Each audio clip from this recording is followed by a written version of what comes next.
Ok, vamos lá. 3, 2, 1. Olá, mais uma vez aqui estamos com o nosso programa Alinhando os Ponteiros.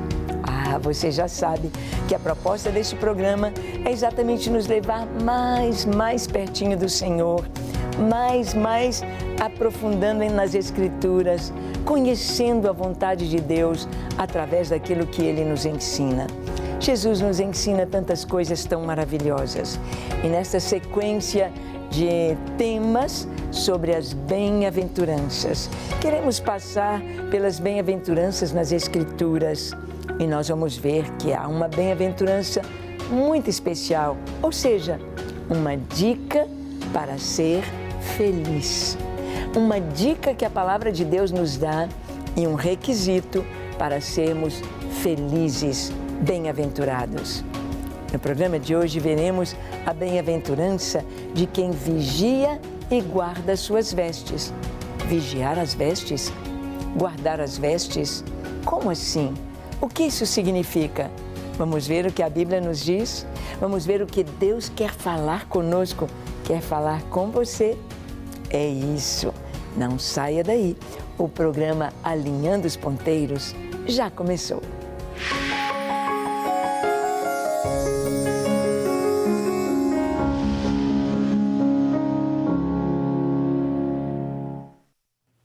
Muito bem, vemos que a palavra de Deus nos traz essas dicas de felicidade.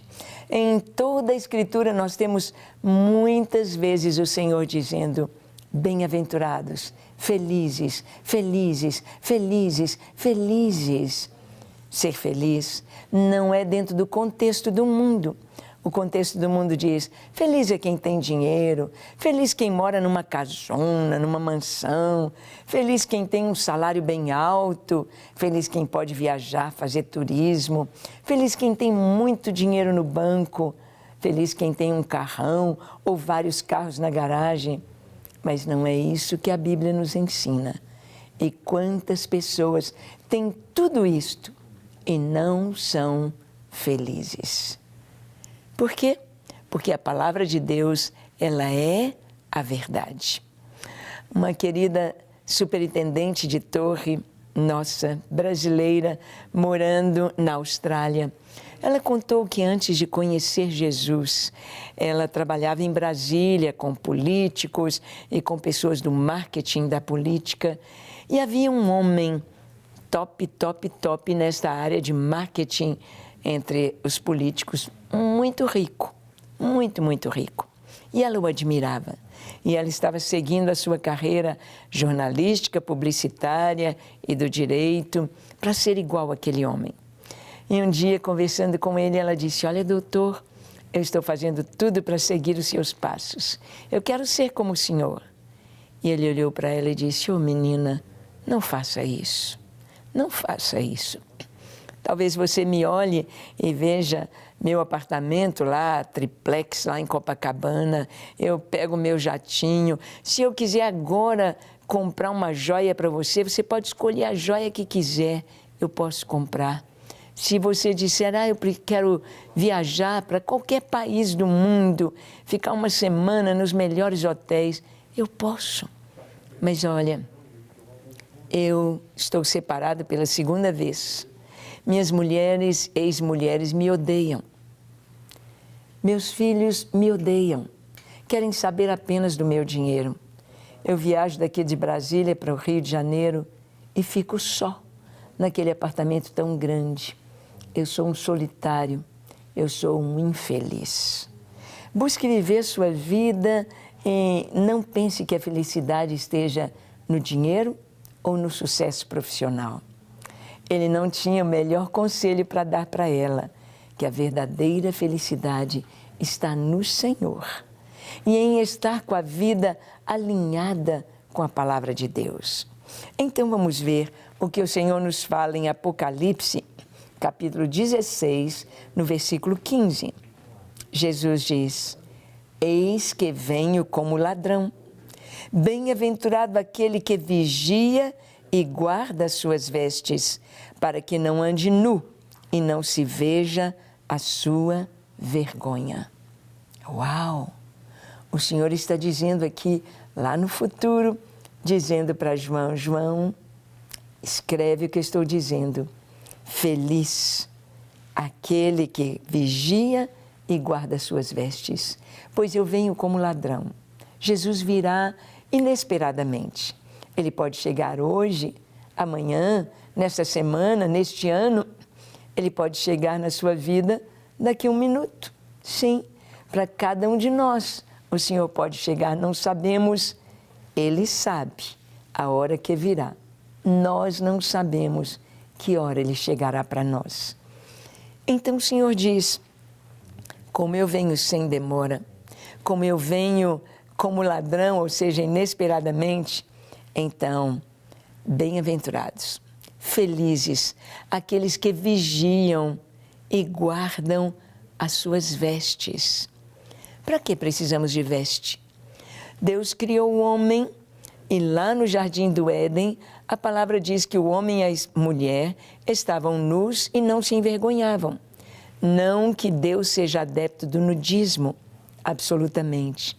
Porque eles estavam nus, assim, não tinham roupas, mas estavam vestidos da glória de Deus. Estar vestido da glória de Deus significa brilhar, significa refletir a luz da presença do Senhor. Lá no céu, por exemplo, os anjos todos, toda a visão angelical que nós temos em toda a Escritura, em toda a revelação, e atualmente cada um de nós que tem visão celestial, os anjos estão vestidos. O Senhor Jesus vestido, o homem estava vestido da glória de Deus. Quando ele pecou, esta glória foi embora. Quando o homem comeu aquele fruto proibido, o fruto do conhecimento do bem e do mal, o homem já conhecia o bem, mas daquele fruto ele conheceu o mal, ele conheceu o pecado, e o mal começou a fazer parte do seu dia a dia. Então foi embora a sua glória. Então aquela luz, aquele resplendor que envolvia o homem, ele foi perdido. O homem então sentiu-se envergonhado, sentiu-se desprotegido, e ele então procura se vestir.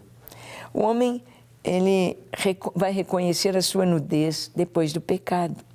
Olha o que diz Gênesis 3, de 6 a 7, falando sobre a nudez e o homem. Está escrito: vendo a mulher que a árvore era boa para se comer, agradável aos olhos e desejável para dar entendimento, tomou-lhe do fruto e comeu, e deu também ao marido, e ele comeu. Abriram-se-lhe então os olhos de ambos, e percebendo que estavam nus, coseram folhas de figueira e fizeram cintas para si. O homem, quando ele peca, quando ele cai, quando ele perde aquele brilho, quando ele perde a graça da vida, a alegria da vida, quando ele conhece o mal, quando ele conhece o pecado, os seus olhos se abrem para o mal. Os seus olhos se abrem para as coisas que não são boas.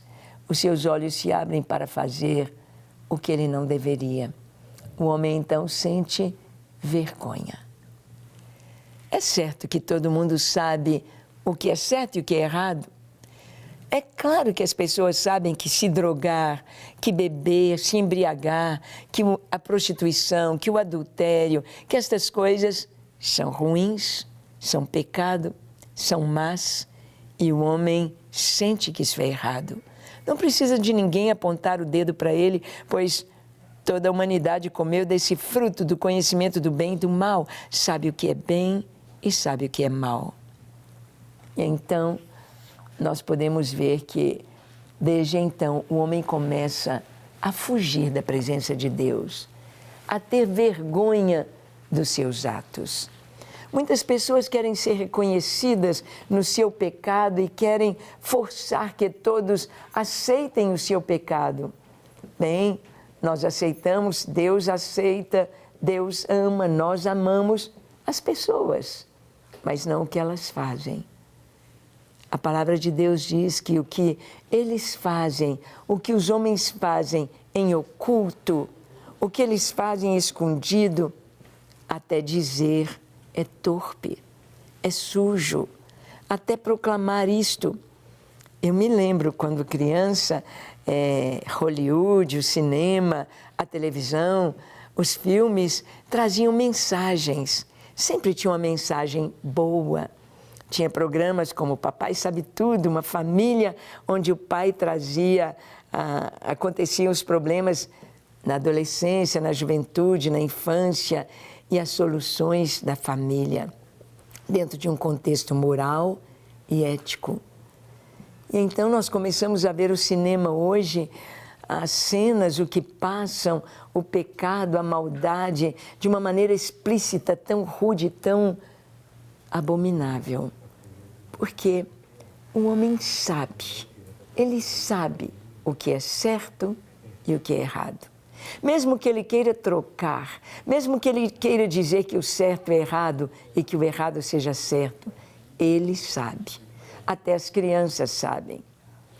E nós vimos que a mulher olha para a árvore, reconhece a tentação e toma do fruto e come. E o homem vai reconhecer a nudez dele depois do pecado. Gênesis 3, de 8 a 12.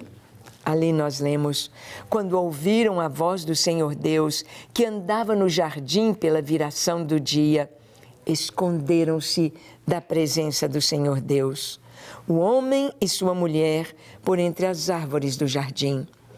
E chamou o Senhor Deus ao homem e lhe perguntou: onde estás? Ele respondeu: ouvi a tua voz no jardim e porque estava nu, tive medo e me escondi. Perguntou-lhe Deus: quem te fez saber que estavas nu? Comeste da árvore que eu te ordenei que não comesses? Então disse o homem: a mulher que me deste por esposa, ela me deu da árvore e eu comi. Bem, o homem, além de fazer uma cinta de folha de figueira, ele se esconde atrás das árvores. Uma cinta de folha de figueira não vai cobrir a sua nudez. Não é roupa para o homem, não é próprio para o homem. E então ele se esconde entre as árvores do jardim. Quantas pessoas estão escondidas entre as árvores, escondidas em desculpas? Ah, é a sociedade, ah, é minha família, ah, é por isso, ah, é por aquilo. E trazendo as desculpas todas para os seus pecados, para o seu infortúnio. Mas Deus é tão maravilhoso que Ele veio ao encontro do homem e disse: onde você está? E Deus hoje fala para você: onde você está? Escondido? Onde você está? No fundo do poço? Onde você está? Com vergonha do seu pecado? Onde você está? Voltou para a lama? Onde você está? Porque o Senhor tem a solução para as nossas dificuldades. O Senhor tem algo tão maravilhoso para cobrir a nossa nudez. O pecado expõe o homem, o pecado mostra a feiura do seu pecado, mostra a hediondez daquilo que ele fez. E ele tenta ocultar, tenta soluções, folhinhas de figueira, tenta tantas coisas que não trazem solução. E Deus, então, é que vai vestir o homem e sua mulher. Versos 19 a 21 de Gênesis 3, nós lemos: no suor do teu rosto comerás o teu pão, até que tornes a terra, pois dela foste formado, porque tu és pó e ao pó tornarás. E deu o homem o nome de Eva, sua mulher, por ser a mãe de todos os seres humanos. Fez o Senhor Deus vestimenta de peles para Adão e sua mulher e os vestiu. Assim como a mãe veste o bebezinho, que está ali, a criança com frio, nós estamos em pleno inverno e precisamos de estar bem agasalhados, bem cobertos. O frio, a neve, a chuva, as intempéries do tempo, não podemos estar sem roupa. A roupa de acordo com a estação. A mãe veste o bebê. Deus, então, Ele preparou roupas para Adão. Não de folhas de figueira, não de alguma coisa que murcha, seca e deixa na mão, não alguma coisa sem derramamento de sangue. Deus estava mostrando para Adão e para Eva que o que eles fizeram foi tão grave, que haveria morte para cobrir o seu pecado. Haveria morte de inocente, haveria morte de animais, até que o Cordeiro de Deus fosse dado ao mundo, o Senhor Jesus. Ali o próprio Deus estava ensinando para Adão e Eva como eles deveriam se vestir, como eles deveriam cobrir a sua nudez. O Senhor estava ensinando. Nunca antes Adão matou animais, nunca antes o sangue foi derramado, mas para cobrir o homem. Nunca não havia morte ali no Jardim do Éden. Então Deus ensina a Adão, Deus ensina a Adão e a Eva como encontrar o caminho de volta, como cobrir a sua nudez. E o que Ele faz? Deus faz um sacrifício. Ensina a Adão como sacrificar um animal. Ensina a Adão o caminho de volta para Deus. E Deus faz uma roupa para eles. As roupas de couro são as roupas mais caras, são as roupas mais lindas, que não saem de moda. Mas vai fazer uma roupa de couro. Leva tempo. Deus levou tempo ensinando Adão e Eva. Ele foi o primeiro costureiro. Deus tirou a medida, Deus cortou, Deus costurou, Deus vestiu. Eu não penso que Deus fez uma tanguinha de uga-buga de homem das cavernas, absolutamente. As roupas de couro são até hoje usadas, as mais lindas. Duram muito, mas o couro tem de ser curtido, tem de levar um tempo.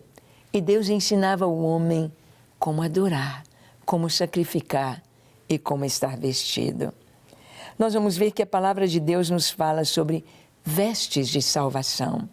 Isaías 61, de 1 a 3, nós lemos assim: o Espírito do Senhor Deus está sobre mim, porque o Senhor me ungiu para pregar boas novas aos quebrantados, enviou-me a curar os quebrantados de coração, a proclamar libertação aos cativos e a pôr em liberdade os algemados, a apregoar o ano aceitável do Senhor e o dia da vingança do nosso Deus, a consolar todos os que choram e a pôr sobre os que em Sião estão de luto uma coroa em vez de cinzas, óleo de alegria em vez de pranto, vestes de louvor em vez de espírito angustiado, a fim de que se chamem carvalhos de justiça, plantados pelo Senhor para a sua glória.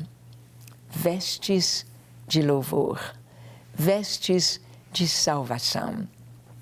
O pecado envergonha, o pecado desnuda, o pecado rebaixa o homem. O pecado faz o homem se esconder e fugir de Deus. Mas Deus traz a solução para o homem e é Deus quem veste. É Deus quem faz o primeiro sacrifício e ensina o homem a andar vestido. Nós vamos ver que a palavra fala sobre um manto de justiça. Isaías 61, de 10 a 11, regozijar-me-ei muito no Senhor, a minha alma se alegra no meu Deus, porque me cobriu de vestes de salvação, me envolveu em um manto de justiça, como noivo que se adorna com seu turbante, como a noiva que se enfeita com as suas joias. Porque como a terra produz os seus renovos e como o jardim faz brotar o que nele se semeia, assim o Senhor fará brotar a justiça e o louvor perante todas as nações. A justiça, o manto de justiça, a cobertura de justiça. Nós não precisamos andar envergonhados, porque o nosso pecado, a justiça de Deus, o lançou sobre Jesus. Ele cumpriu a nossa condenação, Ele sofreu as nossas dores, a nossa condenação veio sobre Jesus. O castigo que nos traz a paz estava sobre Ele. Jesus cumpriu a nossa sentença, Ele levou sobre si as nossas culpas. E Ele nos deu o seu manto de justiça. Não é interessante que ali na cruz despiram Jesus? Tiraram o seu manto, tiraram a sua capa, que era sem costura, e lançaram sorte sobre ela. E ficou para gentios, para romanos. Não é interessante isso? Que a roupa de Jesus ficou para nós. Ele deixou. Ele nos veste com seu manto, nós nos vestimos com a justiça de Cristo. Mas também a palavra fala sobre vestiduras brancas. Olha o Apocalipse 3, 17 a 20, o Senhor dizendo à igreja de Laodiceia: pois dizes, estou rico e abastado, e não preciso de coisa alguma, e nem sabes que tu és infeliz. Sim, miserável, pobre, cego e nu. Aconselho-te que de mim compres ouro refinado pelo fogo para te enriqueceres, vestiduras brancas para te vestires, a fim de que não seja manifesta a vergonha da tua nudez, e colírio para ungires os olhos, a fim de que vejas. Eu repreendo e disciplino a quantos amo. Sê, pois, zeloso e arrepende-te. Eis que estou à porta e bato. Se alguém ouvir a minha voz e abrir a porta, entrarei em sua casa, cearei com ele e ele comigo. Estas palavras Jesus disse para a igreja de Laodiceia. Uma igreja que ele disse que não estava quente nem fria, era morna. Ele estava a ponto de vomitá-la da sua boca. Não estava agradando ao Senhor. Quem sabe a sua vida não está agradando ao Senhor? Nem é um crente e nem é um mundano em toda concepção. Fica nesse meio termo, em cima do muro, não se decide. O Senhor diz, não dá. Eu te aconselho a você buscar colírio, ouro refinado, vestiduras brancas. O branco na Bíblia simboliza santidade, pureza. Santidade é separação do mundo. O crente, ele não veste como o mundo, ele não fala como o mundo, ele não vive como o mundo, ele não cria os filhos como o mundo, ele não tem um relacionamento conjugal como o mundo, ele não vive como o mundo, não fala como o mundo, não come como o mundo. Ele é santo, separado, vestes brancas. Vestes brancas, brancas, brancas. Aquela grande multidão que João vê nos céus, no reino de Deus. Quem são estes vestidos de branco?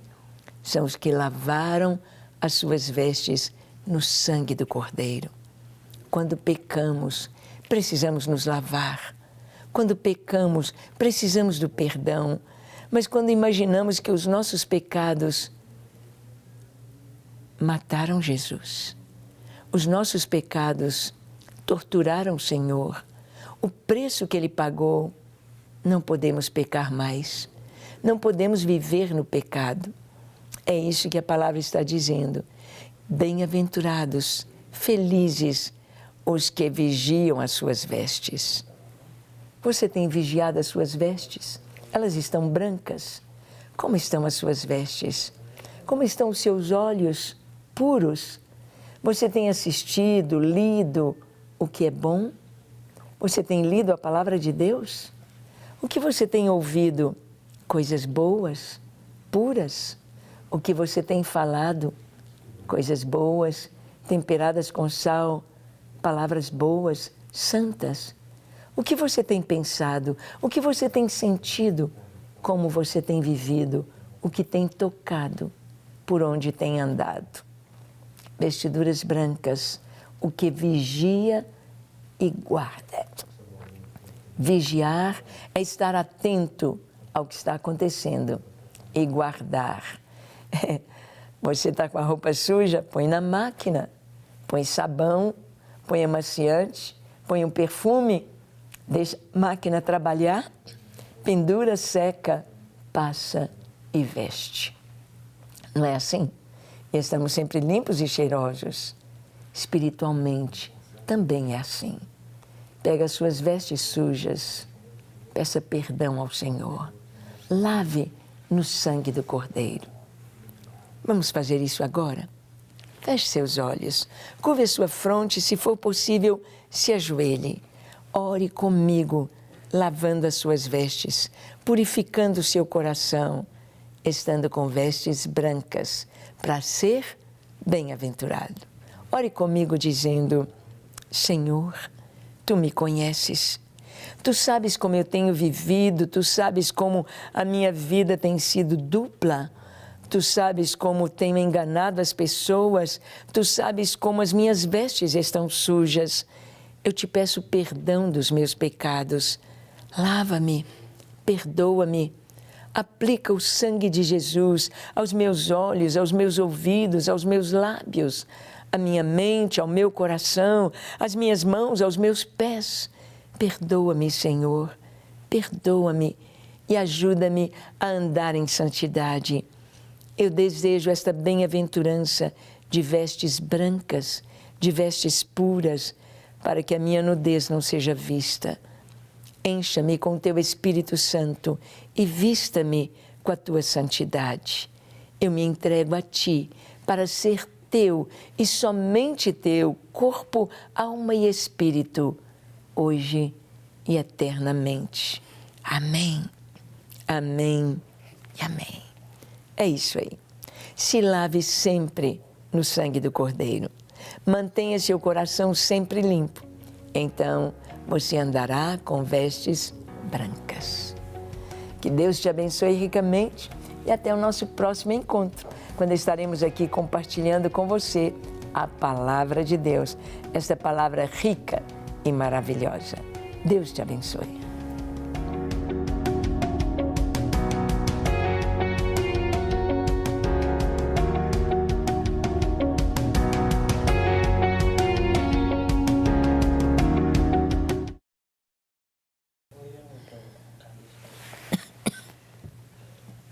Será que é mais fácil?